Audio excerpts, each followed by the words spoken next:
નમસ્કાર દર્શક મિત્રો, હું છું રૂપલ લુણીચિયા. સંપૂર્ણ ન્યૂઝમાં આપનું. વડગામ તાલુકાના છાપી પંથકમાં ગુરુવારે મોડી સાંજે મેઘરાજાએ ધમાકેદાર બેટિંગ કરતા 2 કલાકમાં 3 ઇંચ વરસાદ ખાબકતા છાપી હાઈવે સહિતના વિસ્તારોમાં પાણી ભરાતા લોકો મુશ્કેલીમાં મુકાયા હતા.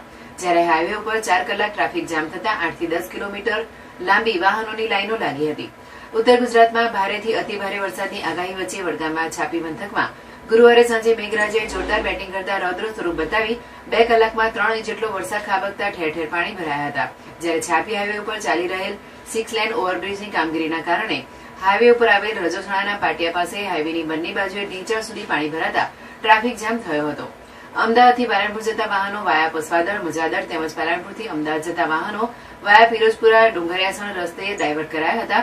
જ્યારે ટ્રક અને એસટી બસો 4 કલાક સુધી ટ્રાફિકમાં ફસાતા લોકો પરેશાન થઈ ઉઠ્યા હતા.